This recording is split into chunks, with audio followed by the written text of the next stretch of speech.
Hello, boys and girls. Welcome to Grandma Teresa's Story Time. Grandma Teresa couldn't be here today, so she's asked me, Mrs. Winkle, to read to you today. Our story is Nice Mice, Max and Maggie in Winter, written by Janet Craig, illustrated by Paul Mazo.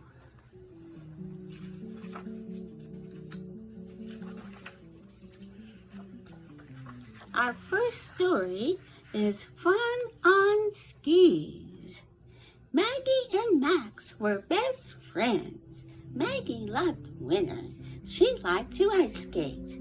She liked to ride her sled.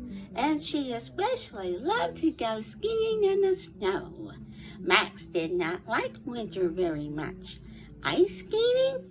Too slippery, said Max. Sleigh riding? Too boring. And as for skiing, Max could think of nothing he would rather do less.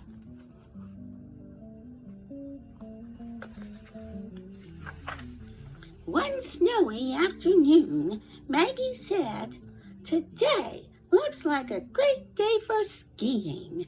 I wonder if Max would like to go with me." So off she went to her friend's house, carrying 2 pairs of skis. Maggie found Max inside, sipping hot chocolate. "Hi, Max," she said. "Isn't today a perfect day for skiing?" "It sure is," agreed Max. "Enjoy yourself." "But I want you to come too," said Maggie. "Skiing is fun."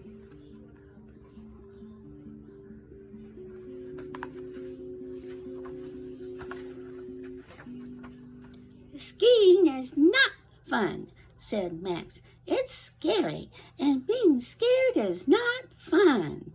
"Come on," said Maggie. "Try it. You might like it." "No way," said Max. "Please," said Maggie. "Just once?" "All right," said Max with a sigh. "Just once. But then you must promise never to ask me again." "I promise," said Maggie. The 2 mice made their way to the top of the highest hill. "I don't think this is a good idea," said Max. "It's very high."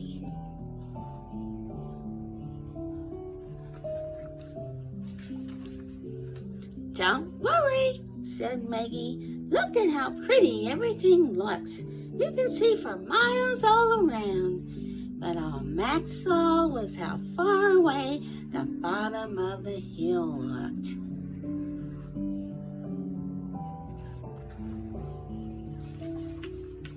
"I'll go first," said Maggie. "Follow me and do exactly as I do." Maggie pushed off with her ski poles. She smoothly sailed along. Zigzag, zigzag, back and forth across the hill she skied. "Come on," she called back to her friend. "Gulp," said Max.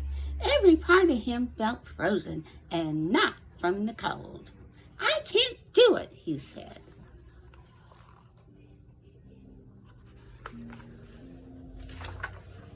But just as Max leaned over to take off his skis, his foot slipped.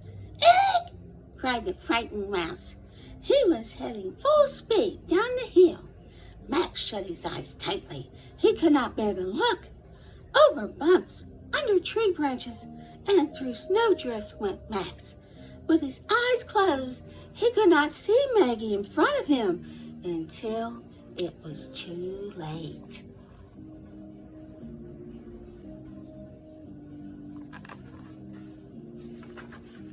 "Watch out!"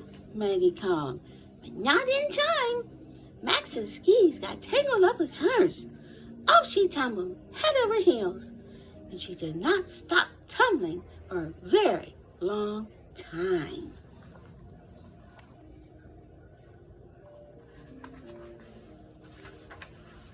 Meanwhile, Max was still speeding down the hill.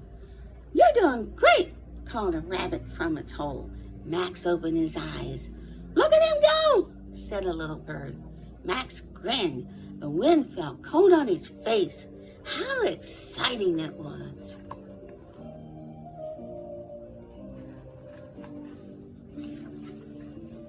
At last, Max reached the bottom of the hill. There he waited for Maggie. When she finally appeared, she was covered with snow. She was dragging her skis behind her. She was not smiling. "You were right," laughed Max. "Skiing is fun, and so is winter. Want to go down the hill again?" Maggie shook her head. "I think I would rather have some hot chocolate," she said. "Do you have any left?"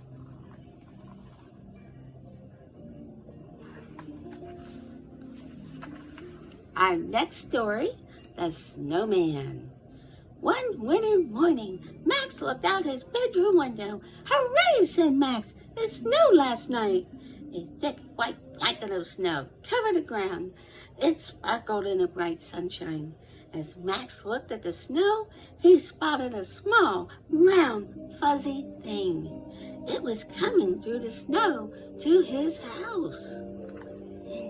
Whoa, what could that be? Let's read on to find out. At the window, the thing stopped and waved. Its body was thick and puffy. A big hat almost covered its eyes, and a thick scarf was tied around its face. "Want to play?" asked the thing. "Who are you?" asked Max. "I'm Maggie," said the thing. "Your best friend." Max looked closely at the thing. Yes, it really was Maggie. "Want to build a snowman?" she asked him. "Sure," said Max. "I'll get dressed right away."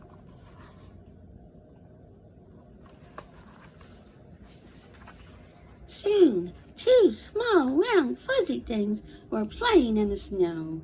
They rolled a giant snowball for the snowman's body. They rolled a smaller snowball for the head. Then they made the snowman's face. Two acorns made perfect eyes. A long carrot made a funny nose. Tiny pebbles made a crooked grin. Next, Maggie put a hat on the snowman's head. Max tied a scarf around its neck. Do you like to build a snowman? I do. "Our snowman looks wonderful, doesn't he?" said Maggie. "Yes," said Max. Then he started to cry. "What's wrong?" asked Maggie. "I'm sad," said Max. "Why?" said Maggie. "Why do you suppose he's sad?"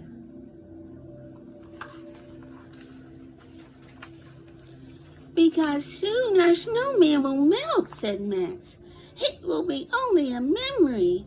All the snow will melt, the days will pass, then it will be spring.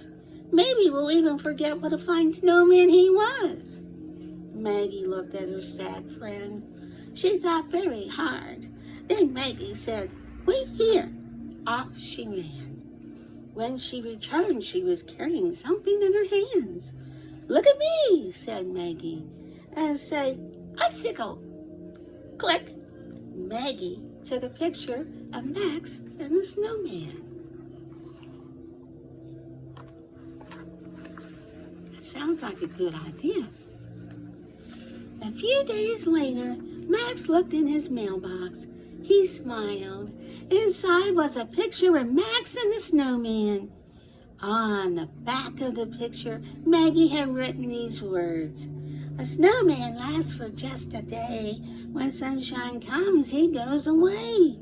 So here's a picture to remember one snowy day in cold December.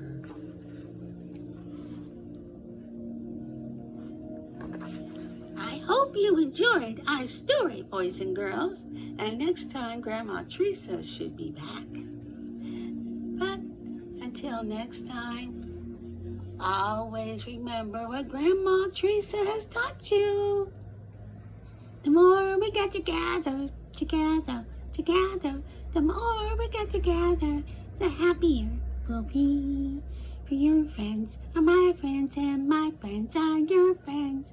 The more we get together, the happier we'll be. And until next time, stay safe. Bye.